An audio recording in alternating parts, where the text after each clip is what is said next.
Okay, hi. I hope this works this time. Let's see if you can hear me. Let me know while I invite my friend Marissa to. Hopefully, this will have remedied whatever was going on here. Let's see. Oh, there we go. Hey, I can hear you. Can you hear me? hear you. I Hooray. just turned I turned my phone off and turned it back on and it worked. There you go, the solution to everything. Right. Turn it off, turn it back on. How's it other than Good. clubs? Yeah, it's part of the course, I suppose. Yeah, Um, I feel like my understanding of technology, it like hits a threshold and then I'm like, I got nothing. yeah. It becomes like instant overwhelm. Yeah. Can't comprehend Yeah. any further. And I have a son who's 10 and he's really into like gaming and devices and stuff and I'm just waiting for all that to click in where he could fix things for me, but it's just not there quite yet. Eventually. Well, Yeah. I'm sitting here with my 3-year-old Rhea, and we're playing Play-Doh. Oh, So bear with me yeah. specific requests, but I'm here and excited to be here with you. Yeah, absolutely. Same. Well, I'd love for you to start by telling me and telling other people because I kind of know a little bit, but tell me where you're at in the world and what you're up to, and if you have a circle starting soon. Yeah, I am currently living in Phoenix, Arizona. We moved here a year ago to take care of my mother-in-law who's got late stage. So Phoenix is our current home. And I do have a circle starting in a few days on Sunday. And it's going to be online at 4 o'clock Mountain Standard Time. Um, Whoa. yeah, so I'm excited. It's my third time holding Mother Circle, and I'm really, really thrilled to get to do this work. Hmm. Um, have one starting soon too, right? Yeah, in fact, it's funny because I'm starting two congruently, one online and one in person, and my virtual will start tomorrow at 9 a.m. Central Standard Time, and my in-person is on Sunday at 4 p.m. Central Oh, Standard Time. It seems maybe the Sunday at 4 p.m. is like magic time. I don't know. it's my first time trying for a weekend. Um, Yeah, I don't love the weekends, but it's really hard to figure out a time that works for everybody, especially yeah, busy moms. yeah, totally. Yeah, Yeah. yeah. Yeah. Wait, So, oh, tell me some of the favorite things that you have experienced either in Circle yourself or even as a facilitator. um, well, the first thing that comes to mind is the last circle that I held. Everyone just showed up so ready and willing to do the work, Mm. um, Mhm. get vulnerable and to share, and um, like they were actively thinking about the topics between one class to the next. And it just created such a beautiful, vibrant space and a really good environment for the community to form. Holding the circle online leaves a little bit of space to, or a little bit to, there's a little missing as far as the community link, I feel, because you're not in touch literally with the people that are in circle with you. But it truly created a community feel, and a lot of the women are still in touch with each other 6 months later. Um, and that's been my favorite thing so far, is just that like true feeling of community. Yeah, it's such a beautiful, magical thing, isn't it?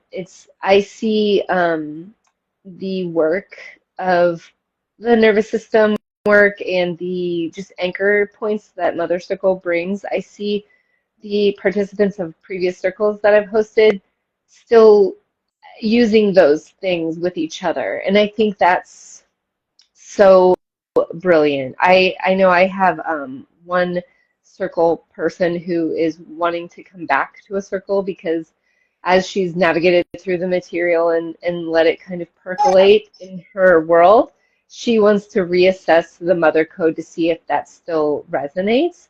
But she also has seen like how it's almost like you can't just do mother code by itself, you know, like you have to move through the whole arc in order to really like be with the code, you know. Right. And Yeah, I think that's really cool. super cool. Mine has changed every time from being a participant to doing the facilitator training through each Hmm. circle that I've facilitated. Hmm.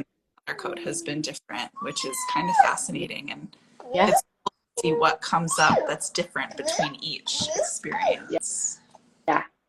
Because, you know, life is kind of always morphing into the next phase of things, whether it's like, I mean, we see that in baby infants, right? Like they change so quickly, and once they get a little older, they change less quickly, but they're still the rest of the world is still turning in between. Yeah, Yeah. yeah, yeah.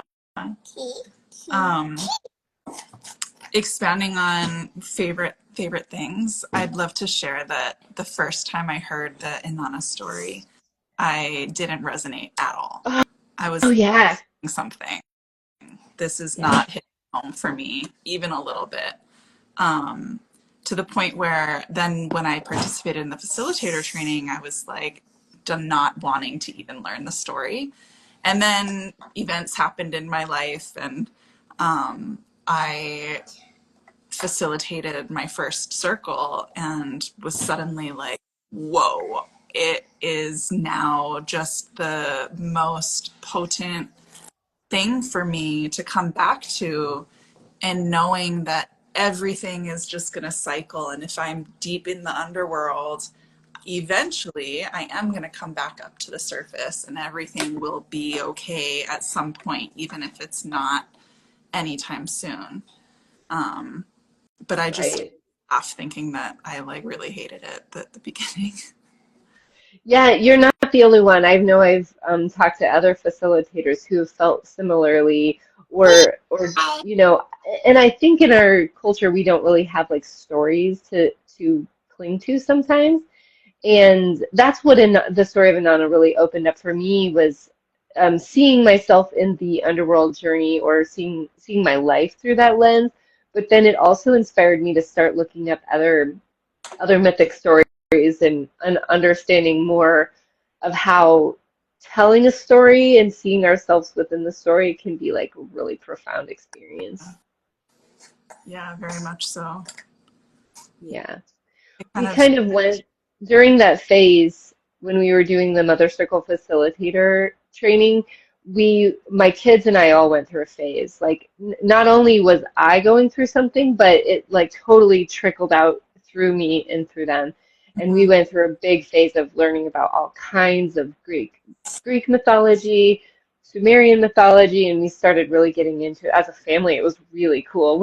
I mean, we still tell stories at nighttime, read books of gods and goddesses. That's really great. Yeah, Yeah. especially from a young age, instilling that storytelling and mythology and all of that can really be really impactful on the way that they then move through life. Yeah, yeah, definitely. I come from a family of storytellers. You know, my dad was it was very much sit around the campfire and hear weird stories that either my dad experienced or that he heard from his family and it kind of like passed down. And I've always felt like that was missing, but it felt important, but I didn't really know why. Um, and so now I feel like I have that access, like, oh, this is important to our family. It's not just important to everyone, but it's also important to our family. Yeah. So we've really started to like tell stories to each other, like either we create them or we read them, which makes me think about the mother line, the ancestry, you know, and how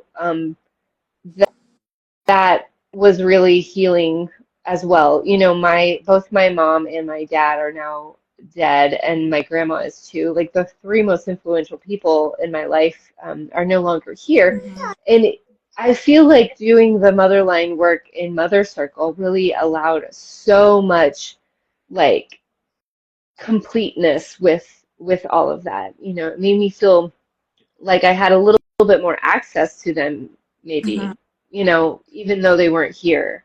So I'm Yeah. curious how that work kind of showed up for you. Yeah. That's really beautiful. Thank you for sharing that. Yeah. I love the Motherline intros. I think that it's such a beautiful way to just really subtly bring in that lineage every class. And then the way that we come to the pinnacle of that in Mother Code, the last class, week 8, it's like it's just this slow buildup of like calling it in, and especially for people who don't have their loved ones with them anymore, or who have challenges with their mothers or their grandmothers, or just that line of matriarchs. Mhm. I think it sort of like primes uh, and preps them for actually doing that work at the end, because it's really tender, um, important, huge work to Mhm. do. So Mhm. to bring it in slowly but surely is really powerful. For so many of the people who I've had in my circles, they don't know who what their grandmother's names are or their great grandmother's Mhm. names, and then just inviting them to say, okay, why don't you go and like ask your mom or ask your dad and try to find the names. Um, that invites in a really cool opportunity too. Yeah. I a couple weeks ago I hosted a blessing way at my office for a dear friend of mine, and she invited a bunch of women, and I was kind of loosely using the Blessing Way format that Kimberly and Jessica created, and so we did the mother line uh, just through the circle of the Blessing Way, and it's profound how simple it's moving. You know, it's moving to say the names out Mm-hmm. loud, and it's such a simple thing, but yet so profound for a lot of people. Even in the blessing way, you know, we didn't have the 8 session arc. It was really just like an afternoon, and just inviting them to do that was really there was someone moved to tears just by stating who mothered them. Right. And I just think if there's tears sitting on the surface, there's the opportunity for like so much in just that small piece. It Mm-hmm. feels really deep, you know? Yeah. Yeah, that's true. If it's just right there waiting to get released, then what's Yeah, that?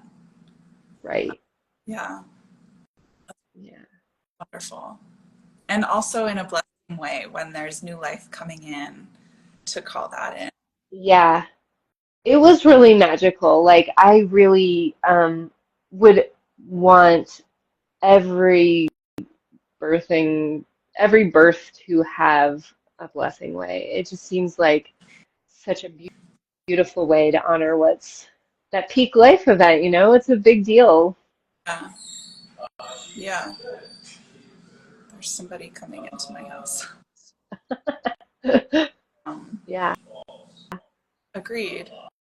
Sorry, distracted. Yeah, no, you're fine. You're fine.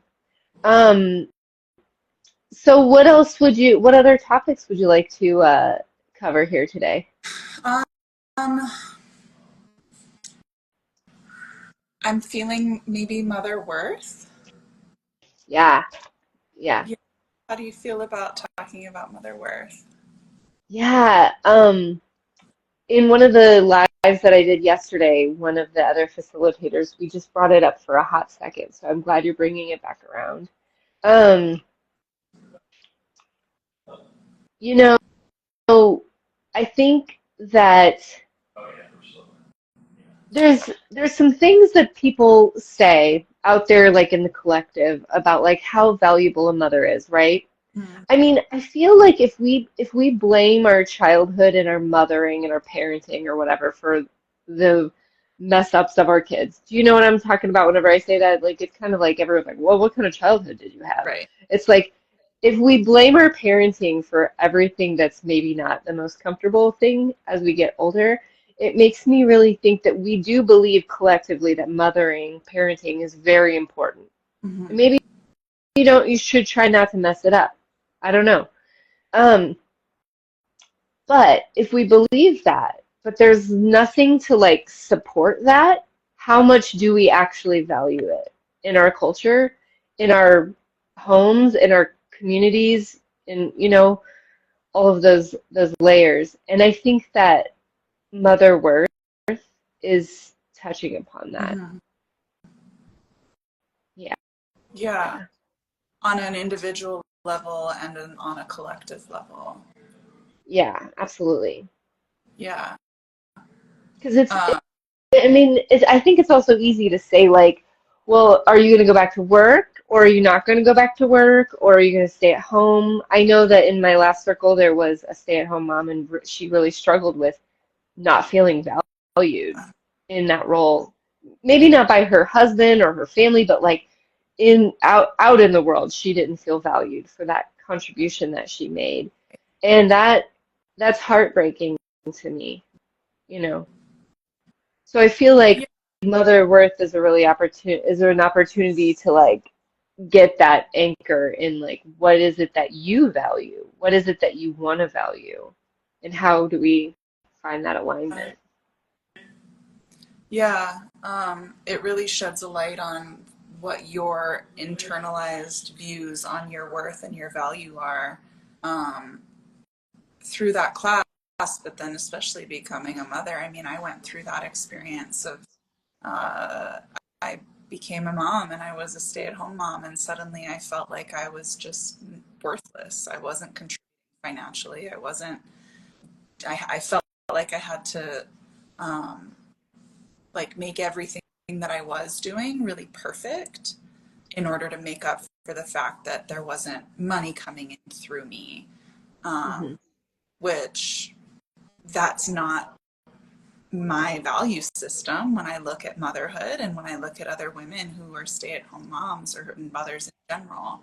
But it really came through for me and still comes through for me in all honesty.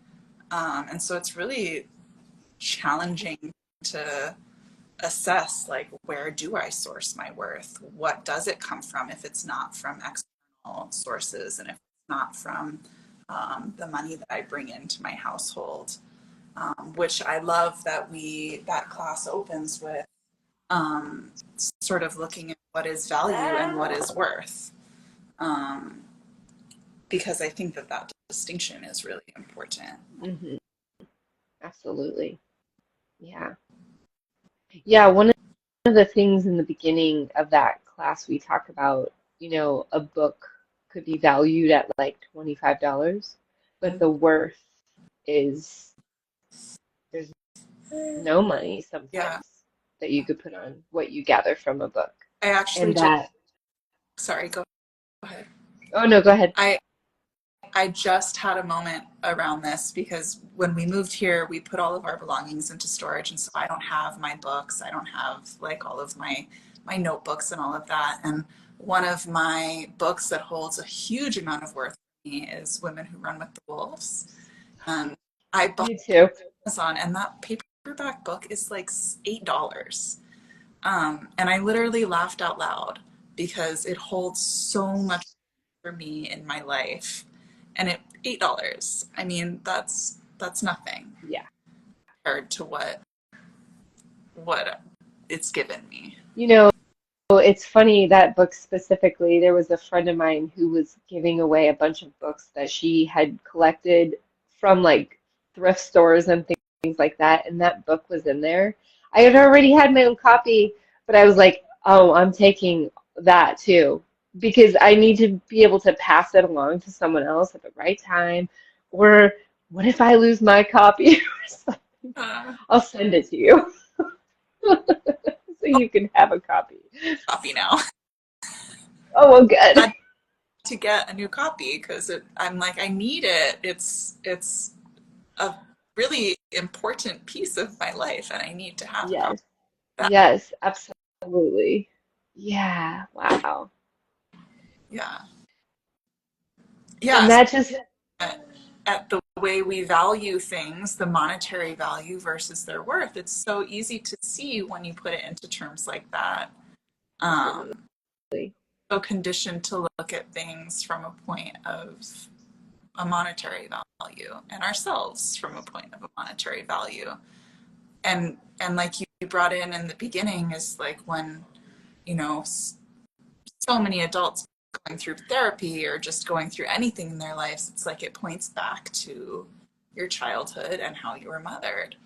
And first of all, that puts an insane amount of pressure on our shoulders as mothers. But Oh my there's gosh. this inherent knowing that it matters the way that you were mothered. But there isn't the proper support system to, or even just mentality around holding mothers at the center of the spiral and knowing Mhm. their well-being Mhm. affects the being of their families in such a huge way. Um, Mhm. it's a big lack in our culture and the society and the Yes, absolutely. I think it reminds me of, I've recently, someone said to me, who was it? Somebody I was like following or something, but it was like, what would the world be like if we centered mothers and we centered their well-being and we centered their needs and we centered listening to them? And part of me can hardly conceptualize what that would be like because we're so in survival mode, but also just in this like deep incongruence of yeah, there's not the village isn't there, you know. Now we know we need a village, but we don't have one. uh, did you see it was either in an email or on a post that Kimberly Ann Johnson did saying that right now we're in the purgatory because our mothers before us they didn't really know that they were lacking the village, Hmm. and right now we're the ones that are shifting Hmm. the culture, and especially this work and the work that we're doing, we're shifting the culture so that our children, hopefully, and maybe their children will have that support net. The culture will have shifted. But for us right now, it's like we know we deserve more and there needs to be more, but it's not Yeah. available to us. We're like grasping for threads. And I thought Yes. found. Yeah, I definitely I saw that message and I too I posted something recently along the same lines of like this is not the same mothering experience that your mother or your grandmother went through because in a lot of ways we're more like through technology we're more connected. We can do things like this. This is amazing. And we're more separate bodies in rooms. You know, we're more separate than we've ever been possibly. And um yeah, I don't know. I often think like how do we remedy this? How do we like bridge that? And obviously I'm not the person like I'm only one person. I'm not going to fix the whole culture, right? But I think a lot about this and I wonder a lot about what are some little ways I can begin to incorporate ideas like this for my children so that when my children are at the the door of birth, they have a better foundation of what their physiology needs. Right. Right. Because I think our mothers and our grandmothers and they didn't have a lot of the supports that they needed, but they also didn't have a lot of the bombardment that we do, you know. Absolutely. In good ways and bad ways. Yeah, absolutely. Like I grew up in a really small town and there was like never anything to do. There was nothing to do except for get in trouble. Like doing things you shouldn't be doing. And so I always thought about that and how the slowness of that is really beautiful. Mm-hmm. And because there isn't the like bombardment of information and technology and like it should be this way and it should be that way and it should be, the noise. And and then there's always the shadow side to that, right? Because there was nothing to do. There was also like trouble to get into, Right. you know. So it's like I feel like that kind of fits here too, where it's like we don't have the village, we don't have the supports that we need, um, but we're like trying to figure it out slowly, one step at a time. Yeah. Yeah, it's like we know there's more to it, but we're trying to figure out how to weave it in. Mhm. Well, and when I was growing up in this small town, it was not uncommon for my mom and her sisters to get together because there was nothing going on. So there was a lot of sitting around and sharing more. Yeah.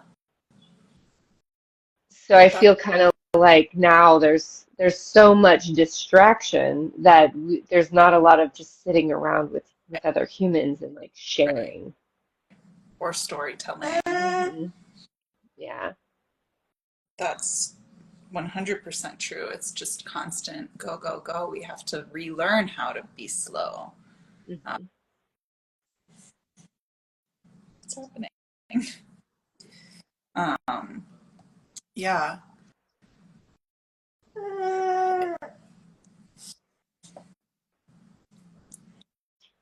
Not that there's. Got a fluffy arm.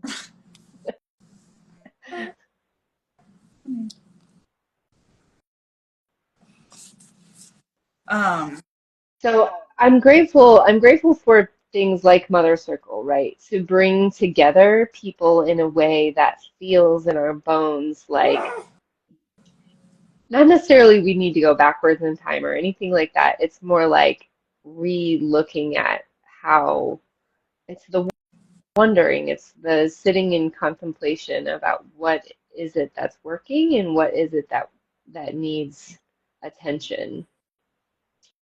right.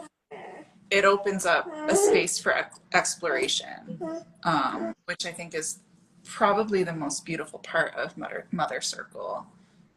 It's structured and it Yeah. takes you on a journey, onto the through the arc, Hmm. and through each piece invites you to explore what this means to you and what it means on a community level. Um, Absolutely. and it's a ripple effect, like you said, you're one person and you're not going to change everything, but it does change everything. It's like Hmm. the thought that you heal the mother and you heal the world.